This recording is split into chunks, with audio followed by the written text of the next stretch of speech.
ঘুরতে যেতে কে না পছন্দ করে, সেটা যদি হয় বন্ধুদের সাথে তাহলে আনন্দটা দ্বিগুণ হয়ে যায়। হ্যালো এভরিওয়ান, আসসালামু আলাইকুম। বেরিয়ে পড়লাম যশোর এয়ারপোর্ট দেখার উদ্দেশ্যে। প্রচন্ড গরম ছিল, রাস্তা এত গরম হয়েছিল মনে হচ্ছিল তাপটা গায়ে এসে লাগছে। ঝিনাইদহ থেকে যশোরের রাস্তাটা এতটাই খারাপ কি আর বলবো, যেমন গরম তেমন রাস্তা খারাপ, দুটো মিলে যেন আমাদের বেড়াতে যাওয়ার আনন্দটা মাটি করতে চাচ্ছিল। এদিকে আমরাও যেন ছাড়ার পাত্রী নয়, গরমকে উপেক্ষা করে এগিয়ে যেতে লাগলাম।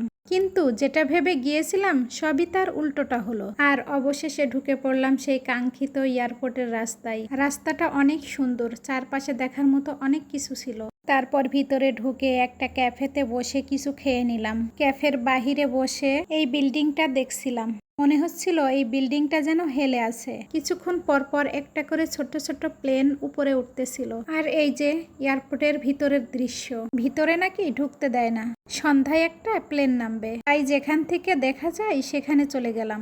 যে দেখি তার কাটার বেড়া, মনে হচ্ছে বাংলাদেশ আর ইন্ডিয়া, মাঝখানে তার কাটার বেড়া। আমাদের মতো আরো অনেকেই আছে, এই যে দেখেন অনেক মানুষ, সবাই প্লেন নামার অপেক্ষায় আছে। হাইরে প্লেন, তোকে দেখার জন্য কত অপেক্ষা। আর একজন তো মনে হচ্ছে সিনেমা দেখতেছে বসে। দেখেন একটু জুম করে আপনাদেরকে দেখাই, এটা দেখে আমি অনেক হাসছিলাম। এদিকে গরম লাগছে আবার রাগও হচ্ছে।